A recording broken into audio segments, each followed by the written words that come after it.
And we're live. And we are live, as Todd said. Who are we here with? Donna Bowie. She's a local Kamloops artist with Dragonfly Studios. Donna Bowie is it fair to say a pottery artist? You work with clay. Yeah. Geez, I don't know, Kels, what label you would give me. I call myself Dragonfly Pottery, and I just call myself a potter. Okay, because I thought pottery involves just mugs, but I see you create masks and bowls and mobiles, and a good friend of mine calls the mobiles kinetic statues. Yeah, I was in the Vortex sale. That was beginning of June. Nice. And 7 artists, we got that, but it was a very lucrative sale for me. But since I'm no longer part of the Vortex. I just chose not to be. Right. Yeah. Yeah, right. Personal reasons. Yeah. Yeah, we were at the that showing. I want to come to my studio, like customers, and I just laugh because I'm in the utility room. Like, it's my furnace, my hot water tank, and my sprinkler system. Right. Well, people think of like artists as having this kind of the word I'm looking for, like very. I don't know your words. A spacious, very Maybe not spacious, but more eclectic. And so, yeah, one day I'd love to have, a separate little space and not have my kiln in the garage, have it in a little workshop away from the house, and that I could do that. But right now, this is what I do, and I've been doing this for 18 years. January of 2004. And it's the pit firing, it's the organic materials, and Kamloops is so dry that you can't really do pit fires anymore. You'll think of it after the interview. You'll think of it. My words. Yeah. So anyways, it was at this beautiful place out in Barnhartville, and they had dug in it. Exactly. And years later, or not years, but weeks later or days later, can cause more of a problem. So having it in a contained space, but when I do it in the back, chipping away, but certain things like avocados give it red. I was told that goat manure would give it glasses. I've had people ask me to do wine glasses for a long time. Yeah, but I do a lot of mugs, and I sell hundreds. Is the pit fire or the raku or the kinetic statues? Is it just the process itself that's? I say, I'm a giftware potter. That's mine are potential. Okay. Except for pit fire, you can't put water in the vases. Oh, okay. Right? How come? Because they never believe it. No. But there certainly is. Like mixing your glazes, that's a real challenge. Well, even in physics, right? Well, there's the chemistry too, as far as the temperatures you're firing at to achieve certain chemical reactions and everything. Absolutely. And and nowadays people use computer kilns. I'm old school. Right. And that might be worth a little walkery. My phone is a gadget. It's handy because people can get a hold of me. Yeah. But seriously, for 4 years I didn't have the ringer turned on. Mm-hmm. When I do the clay, they say that when you find your passion in life, because it brings you joy and you lose all sense of time. That's exactly what happens to me. I come down here with the intention of building one mug because somebody wanted a hummingbird mug. And then I get down here and I just get inspired. It's my work and my intuition, even when it comes to painting things. I think too heightens intuition. Well, I don't know about that. On it does seem like a lot of your work is either inspired by or connected to nature. Even one of the trainers in the workshop said I needed to do a walk of atonement, and I was sobbing. And they said, TELUS actually paid for this. Yeah. Everybody thinks hummingbirds can, but hummingbirds can't. They can't go backwards. Only dragonflies can. And I just listened to a recent podcast on oglies, and dragonflies are pre-dinosaurs. And dragonflies used to have a wingspan of 36 inches. I was going to say, they were probably much bigger back then. Everything was. Yes, and a lot of people, a lot of different cultures eat them because they're really high in protein. Okay. And what do they taste like, Donna? I don't know. I haven't tasted them. I have lots of carcasses around the house, and they, would I taste one? Well, if I was in Japan studying pottery and they were going to serve me a dragonfly, yes, I would eat There it. you go. Yeah, for sure. Me too. Yeah. I think you're more of a, you want, First, they landed on my girlfriend's hand, so then I had to kind of coax them for mine. yeah, wrong person. You're supposed to be on me. Yeah, so, and taking pictures. But I have great pictures of dragonflies, too. Yeah. So you've just always sort of felt a connection with them since then? Absolutely. And I had a week or a little over Good a week luck. ago. That's good It luck. was good luck. And then And then I found out my dad's cancer is all gone. So I think there is truth to bird was- symbolism. Are you hitting on to? no, oh gosh, no. I get that a lot. He does have a good radio voice. You do. You do. Thank you. Yeah. Yeah. Actually, you do too. Well, I don't know. I do talk a lot. You do. And you I worked for TELUS actually for 17 big group of people. wow.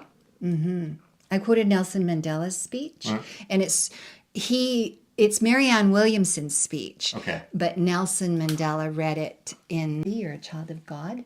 There's nothing enlightened about shrinking around others so they won't feel insecure around you. We were born to make manifest the glory of God that's within us. It's not just in some of us, it's in everyone. And as we let our own light shine, we unconscious." Did your sibling tell you that? Is that where it came from? you just look different. Because I had eczema. And so that's why with pottery, I thought, okay, how am I going to do it? But I just buy gloves, right? And I do it with gloves. And I've wanted to do pottery since I was 7. This is definitely my passion, and it's how I make my living. That's fantastic. Not a lot of artists, I shouldn't say not a lot, but there are definitely artists who can't rely solely on what they make from art. It's not, it enables me like to buy more art. Like I'm not Right. really, everything's been done before. Nothing is original. People say, oh, this, like I created the French butter dish, or I did this, or I did that. It's all been done before. Right. And when you admire, a potter's necklaces or earrings, that could be my friend Vivian. I've had a recent friend pass March 18th from Donna. And I'd say nature and gift giving. And I get so excited, like when you open your kiln, it's like Christmas. It warped. Well, when you finish building that piece, it might be straight. But then in the kiln at, 1,500 degrees, the first bisque load, it remembers that cakes are the best. Yeah. They seriously are the best. For 5 years, I didn't pot. And then I was hiking a lot and I needed a travel mug. And then I was like, oh, crap. So then I just put another one in. And then it was like one was coming down from the heavens and one was from the earth going up. So now that's what I do. And that's how I'm different from other potters. And that's why I consider my pottery more giftware, is that when you're glazing and they're all sitting attracted to that, or when the wax runs, like you incorporate that in too. Yeah.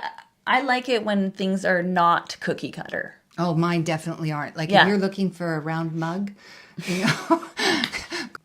Okay. Two professors started that. It was a lot of work in the process, and it's a little store, and they have many different artists, but it works with Christina Gronu, and I love the art. And I sell at Golden Buddha. All year round, I'm at the old court. Explain what raku is. Sure. Just for people who don't know. And I also forgot. Not you, Kelsey. You totally know. It's for the people at home who may not know. There's lots of different types of raku. And I had done that when I took my first class in the first year. I've had my hand building class, and then I had a lady who did extruder workshop, and then I took another class with a man, Vincent Massey from Whistler, and he's got his own gallery there. And then Vince Patelka, I think he was from Texas or somewhere. Those are my main teachers. And then I've had a couple of wheel teachers at the Kamloops Arts and Craft Club. And raku I took during that first year because I was just like a sponge. I wanted to know everything. Mm-hmm. So raku, what you do, you use a different type of clay. The clay has to have grog in it. And what grog is pottery that's been bisqued to 1,500 degrees. And then you crumple that up and you put it in your clay body, or you buy it made like that. It's better to buy it made like that. It's easier. And then what you do is, so you work with a raku clay, and then you work with, most people use traditional commercial glazes, but they're really expensive. And then you, after it's been fired, say to cone 04, then you glaze it by hand, and then you put it back in the kiln. But this time it goes to different rakus are different temperatures. But if you're using a commercial glaze, it generally goes to 1800. Is you put it in combustibles. And a lot of raku, like of the last years, has been used, is shredded magazine. I've found that if you use pine needles and pine cones and hay, you get a better appearance for me, what my taste. And then when you take it out of there and you immediately run it underwater. And then when it's run, it's firing, because it's really good to have textured pieces. But I recently had a young girl in here, and she never dipped in glaze. If you're going to be a production potter, you're definitely gone up, and the chemicals have gone up. The cost of making a mug is over $30. Right. And then I only sell my mugs for $45. And I bet you I've had 100 people tell me more. I don't want to sell them for more. I don't want to gouge. It's called Shino, and I use it all the time. It makes, like if you're doing, say you put words into the clay and then you dip them in Shino after it's been just like 75 grams of that 10,000 grams is $175. Oh my. Okay. But you can glaze a lot with that batch. But screw up the mix, or absolutely, you have to be to 2 decimals after. And a lot of people have the old science scales. I don't have that. 500, 500, and 500. And once I've measured them, I cross it out, because if the phone rings or your child comes in or the neighbor you pops forgot over, what step of the process and then, you're on. You know, you've ruined that clay. You're making your pottery because you just don't know what the end result will be. No. So you always have to have like an open mind of what the end result will look like. You have to be able to let go. Like It's interesting. It reminds me in that way of filmmaking. Kelsey and I are both. We also do sort of filmmaking from time to time. If you haven't noticed already, If we haven't already mentioned it constantly, but yeah, like revelations that come from things that you didn't anticipate. absolutely, Scott. And most Like the potters, most Like the potters fly? will tell you this too. Oh yes, exactly. Is a lot of my friends, their main source of business, but I want the honeycomb to be gray, and I want this, and I want that. And so then they see it in their mind's eye. And then when they're explaining it to you, you see it in your mind's eye. right? And then, so you create what you see, and then you bring it to them. You better do it right then if he's a big fan. He wanted a bigger mug. He wanted a bear. He wanted a bigger handle. And I like big drinks. I just looked at him and I said, I will build this for you. Yeah. I said, You can't just be everyone to everyone or everything to everyone. Or everyone to everything. Yeah, but whatever. Yeah, no, it's true. It's good. It's good that you know what you want to put out there. And your dog's distracting me. Your baby wants in the hair being up. Sometimes that even gets in there. And then if you pull that hair, it goes right through the clay, and that's ruined. And that's how you cut your clay to start with. Right. So, and it'll smell like burnt dog in your garage. yeah. Nobody wants that. No. Taught a lot of children. Like I used to teach the young artists through the school district. Cool. Yeah. So. Are you open to teaching in the future at all, or they don't care? Right? Whereas if you teach a man or a woman who's 30, you know, it's got to be round, or it's got to be square, or it's got to be this, it's got to be that. They have an idea of what they want. And Carly, I had a young girl, Cassie, from the art party come here. It could be either. But she said, don't expect to leave here with a mug. And I was like, aw, why? But it's tough.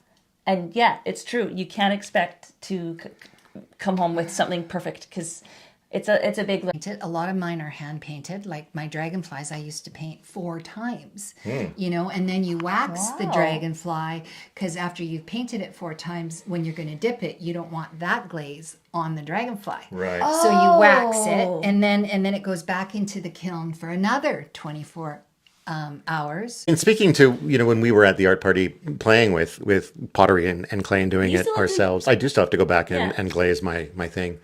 But it gave me the sense of kind of better understanding this idea of like you almost I also didn't feel like I knew what I was doing, so I don't know if I get a lot of joy from going oh, but I mean, no, I did enjoy it. I did enjoy the fact that I did end up with a bowl at the end of it. Into this tent, and there was 2 women in there, and one was a young woman and one was a little bit younger than myself. And I picked up this mug and I absolutely loved it. It wasn't round. It was, I had the clay at home, my pottery, and I said, yeah. And she said, I love your work. Oh, wow. Oh, that's nice. And I said, well, if that's the way that you feel, I said, you should come and pot with me. And she was like, really? And I was like, yeah. I said, and I'm going to learn as much from you as you are going to learn from me. Yeah. Right? Your teachers are always your best students. Or your students are always your best teacher, however you say that. Yeah. And again, I think that's something to remember too, is that like it's, even when you're teaching someone, don't cut yourself off from the opportunity to learn from other people as well. Because I think that is something that people can do, is they can get in their heads that like they're an expert and now they're the ones teaching, and they just sort of close off access to the ability to continue learning. And I think that's a shame. Oh, no, I took a sculpting class from a really going forward. Just that, it was a weekend, but she uses all underglazes, and I didn't even know that you're supposed to put the underglaze on. I didn't even know that's what you were supposed to do. So all these 18 years, I've been bisquing this stuff and then painting it. Right. But you can do it both ways. Both ways it'll work out. And I was just excited. And I'm not aiming for perfect. But that's what I like, though. Yeah, and that's what I found that with customers. And like this mug, for instance, this is the woman's bust. And I love this. Closer? Sure. Okay, talk about it. Don't hold the handle. Okay, I will. That's a lady's form, and I made the stamp, probably 15 years ago, and I absolutely love it. And I tried selling them, and they don't sell. Really? But now they sell. Kamloops is conservative, right? Yeah, I can see that. And, fair enough. 2 years ago at Christmas at a guild sale, I had one of these in white, and I love working with porcelain. It's really easy to work with. And when I did it, a lady, in her mid 70s, and I was like, oh, well, that's the one you want. There you go. Yeah. And a lot of my friends want these, but oh my gosh. Yeah, and so these will be my new mugs, and as soon as my kiln's fixed, the bumblebee will be hand painted, but the rest of them won't be. The rest of well, I'll hand paint the outside of the mug, but then I'll dip it in a clear glaze. It'll look like a honeycomb. Cool. I'm excited about them. It's beautiful. It's and so then, cute. Love the texture. That Mel Robbins, and I don't know if I can talk about this. She did that Let Them theory, that book Let Them. Sure. Go ahead. Well, so then I started making mugs for that. And it's called Let Them. And I can show you the mugs too. Where I have a brown one. And you can see the woman in here. I'll show it. Yeah. Try the way Kelsey did. And she's pretty sophisticated. And she's got one of those movie star cigarettes. Yeah, it's got a 60s feel to it, kind of. Yeah, so then I did a let them, and then part of the theory is once you do let them, then you do let me. So it's about not judging. You let them drive the way they want to, and then you let me drive how I want to. Yep. It goes both ways. It has to. Yes. Yeah. And so then as I was building them, I thought, maybe she's got a copyright on that. So and she's the #1 podcaster in the world right now. Really? So I emailed her. I emailed her and I said, and I sent a picture of my mug and she's like, go for it. And I was like, perfect. Perfect. Yeah. Wow. Yeah. Yeah. The blonde lady with the glasses. Yeah, that's right. Yeah. That's right. Yep. Let them. It's true. So when you come in to just make something, Yes. do you have a particular product that you like the most, like a mug or a bowl, or like what draws you the most? Is there anything in particular, or is it more just how the day presents itself, or how the clay presents itself, or? It's more I know what my the topic artist. it's more my mood. Okay. If I'm in a fun mood, then like and I make wish boxes, but then I feel like, like they're quite nice, and they've got dragonflies all on the side, and then the handle's got the little tail bent so you can lift it up. But then on the underneath of the lid, I'll do a little person with their tongue sticking out. Okay. Or if I have like an argument, say, with a family member or a friend, then I'll come down here and you have to pound the clay before you can get it through the slab roller. I do it that way. And then I find, just the stuff going through my head will leave, right? Because the clay heals me. Yeah. I find it extremely Therapeutic. Yes, Kelsey, thank you. I knew you were thinking that. I was. And I like to make, I did, recently I've started working with polar ice. It's a form of porcelain. Oh, I thought it was just alcohol. That's what I was going to say. I know the polarized vodka, Put it up to light. When you put it up to light, you can see right through it. Oh, interesting. And most bathrooms have a window. So I did this little house, and then I wrote the words, "It doesn't cause brain damage to change the toilet paper roll." And women find that very funny. I know, because we're always the ones doing it. Yes. And so now I make those signs. Or like I'm crazy about dogs. So I did little bulldogs, and I said, in my defense, I was left alone. Just funny little things. I gave my mom a plaque years and years ago, and it was, my mom didn't tell me how to live. She showed me. Oh. So then putting that in clay, things that mean something to me. Yeah, So it all depends on my mood when I come down here as to what I built. Yeah. Makes a lot of sense. I feel like you could come here in a sad or mad mood, and you leave a little feeling a bit better. Absolutely. If I come down here and I'm sad, like I've got a girlfriend, Heather, right now, and she's in a new house. So I'm going to make her a housewarming gift. And, so I'll make her a vase. Right. And, then I'll give her the choice of colors and what she wants. Yeah. Or canister sets. I make a lot of those. Are mugs your most common thing to sell? Everything is different everywhere. Yeah. So it depends where you're selling. Okay. Kamloops mugs sell. Vernon plates sell. 100 Mile, a lot of art sells because people got a lot of cabins up there and stuff. Right. Sun Peaks. I went to a sale at Sun Peaks in December, and I sold 2 mugs. Everything else was gifts. Like I do these platters that are birch trees, and then there's a bicycle going through it. So, yeah. Do you have a favorite place to sell?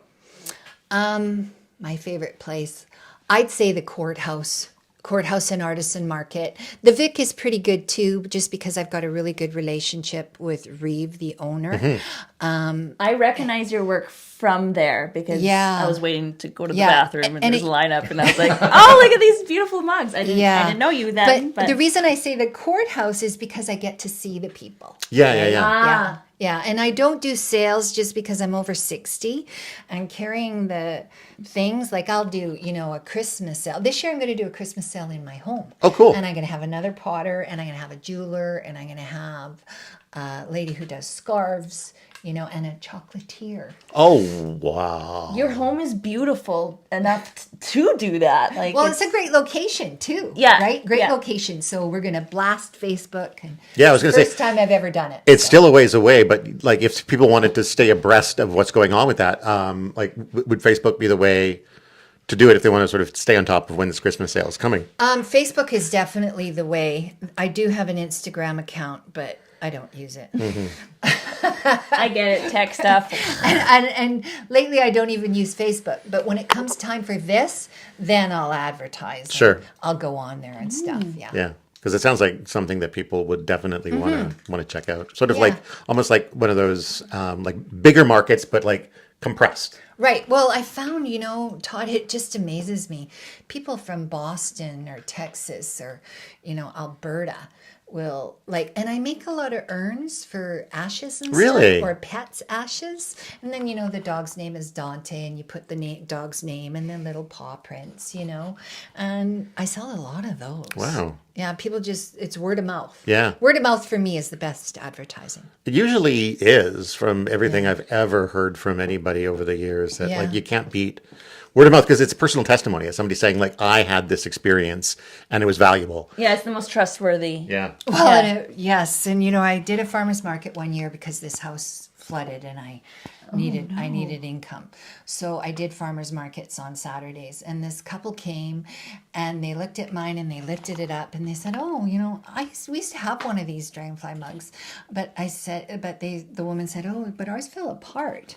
And so I said, "Well, which one do you like?" And the lady said this. And I said, "Well, take it." And she said, "Well, that might not be, it might not even be yours." And I said, "But it might be, and it doesn't matter, right?" It's like I make coasters. The first time I made a coaster was for a friend, and I just put little stickies on the bottom of the coaster from the dollar store. And then she said, "Oh, they fell off." So once I learned that, now when I make coasters, I epoxy them.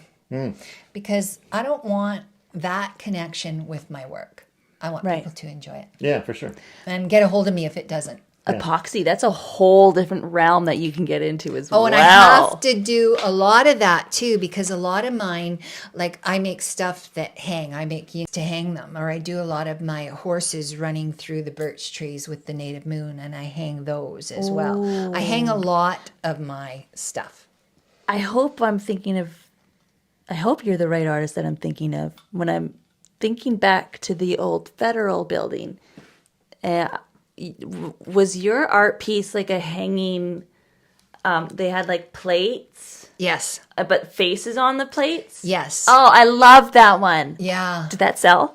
No, the kinetic statues didn't. You can still pick it up. I can show you upstairs. And the thing with those things is, on one side is I'll have the scene, and then on the other side, on that particular one, I had a bear on one, and then I had a coyote howling at a moon on another, and then I had trout on another. But then all the scenes were, and it was called The Cycle of Life. And it was me with a horse and other horses in the field running through, and then it was me with my husband, and then it was just me because my husband has passed, and then it was me and my son, and then it was just my son. And I called it The Cycle of Life because life and death are so connected. They say when you die, you go through a dark tunnel and you go to the light.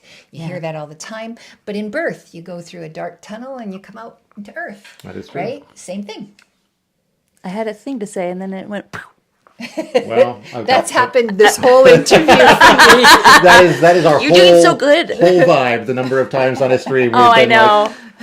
Normally, what we'll do is we'll just turn to Kelsey, the other person. yeah, exactly.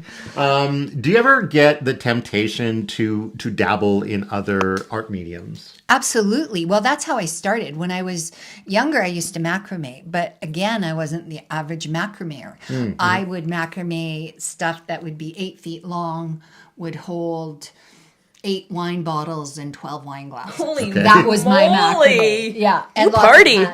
Lots of plant stuff. And then I started doing... and that's a very 1970s kind of art, isn't it? And then I did cross stitch for decades, and all my nieces and nephews have their birth announcement with their little hands on them. Or then I started making chocolates, and then and when I say chocolates, I mean hundreds of pounds at Christmas, because there's so many of us, right? Oh, you're like the favorite. No. Oh. Really? Man, whoever makes chocolate in my family would be the favorite. Well, that's automatically. We're women. Oh. I have 3 ice creams in the house: chocolate, and chocolate peanut butter. Yeah, different names, brands of Different chocolate. moods, yeah. Different chocolate for different mood, right? Yeah. But I've always put words in my pottery. The first guild cell I ever did, I had a heart. It looked, in my opinion now, ugly, but a pretty renowned woman in town bought it, and it was Jimi Hendrix who wrote, "When the power of love overcomes the love of power, the world will know peace." And I put that on a heart, and oh God, in the 90s, and a lady bought it.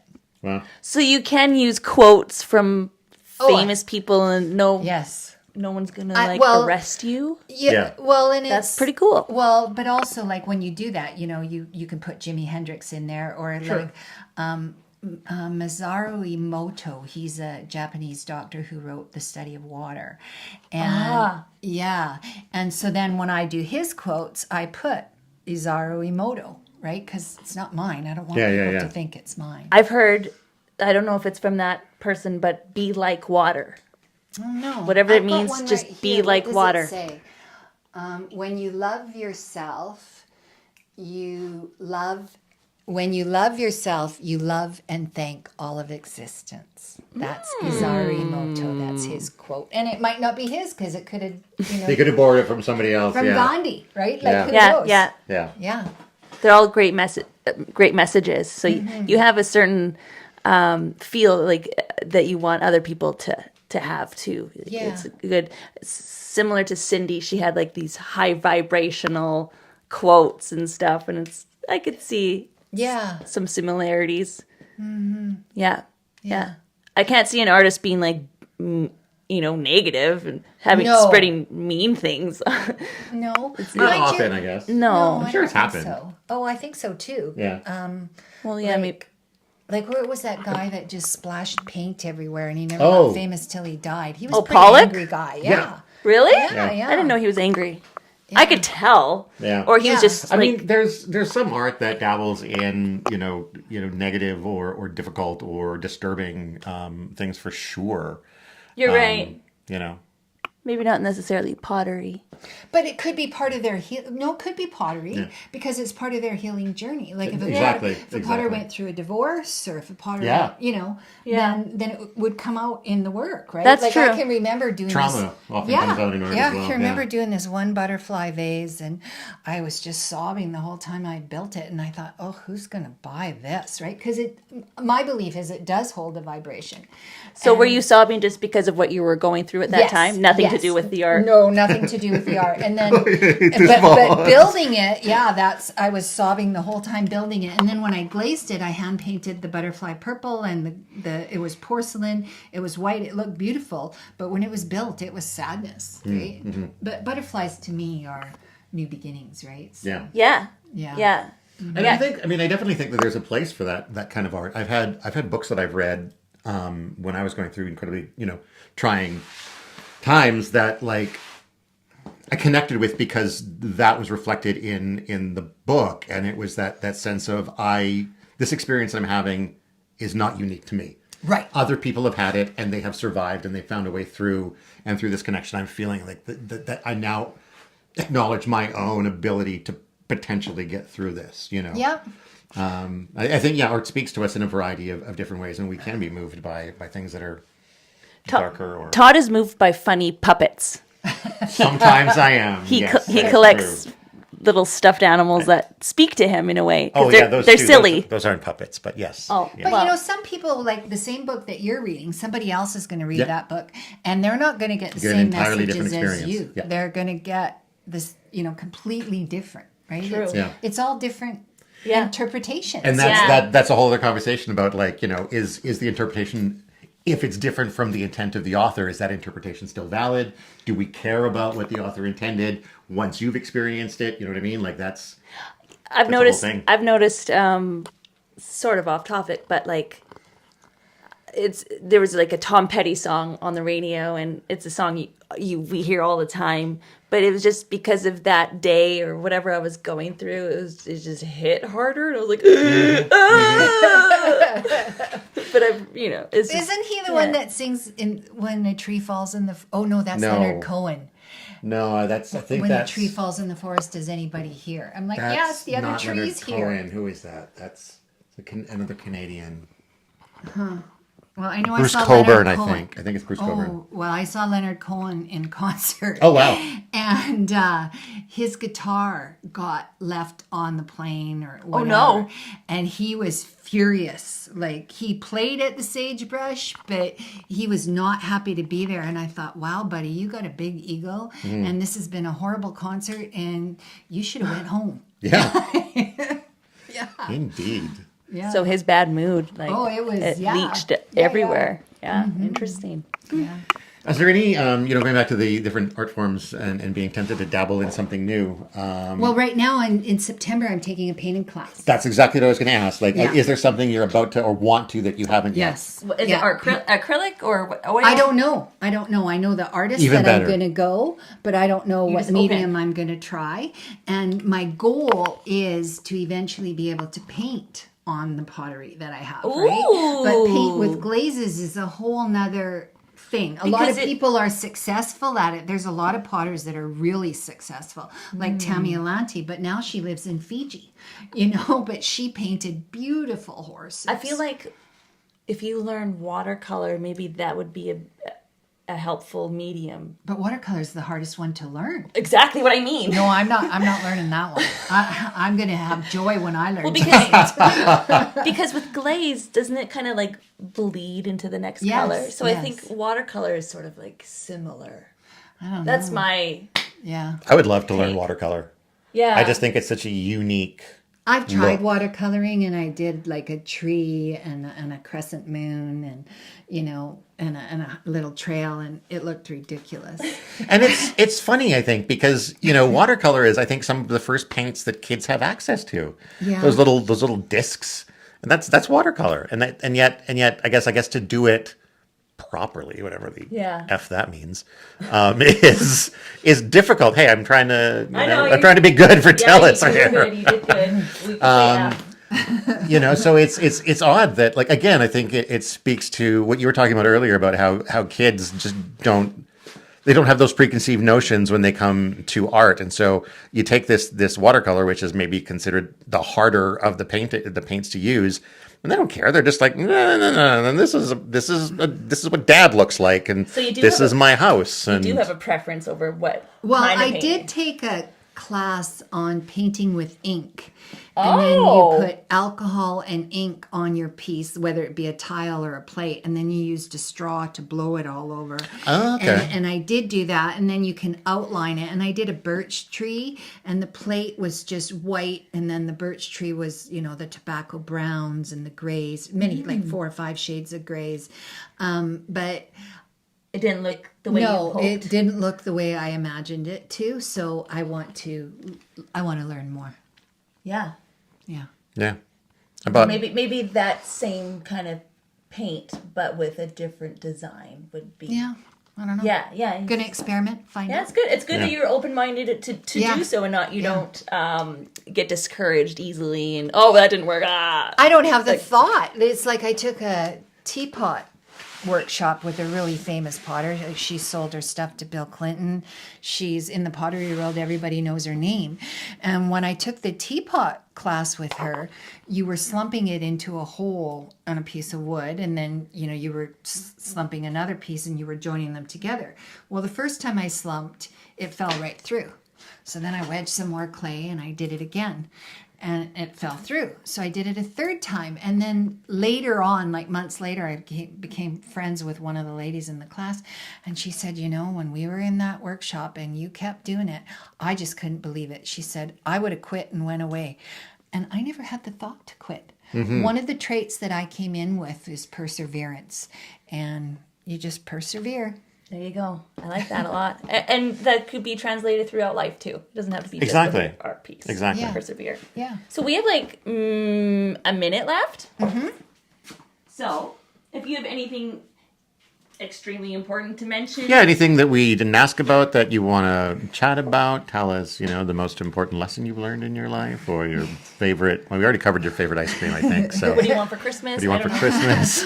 When you're buying art from an artist, you're buying a piece of them. Mm-hmm. And a lot of people can be quite insulting, or like you're asking too high of a price or whatever. It's hard for us to price them, to put a value on it. For sure. And a lot of people, if you don't price it right, then they don't want it because they think you don't value yourself. Right. Just remember, when you're buying something from a potter or another artist, you're buying a little tiny piece of them, and we put our hearts into it. And you're Yeah, putting food in their bellies.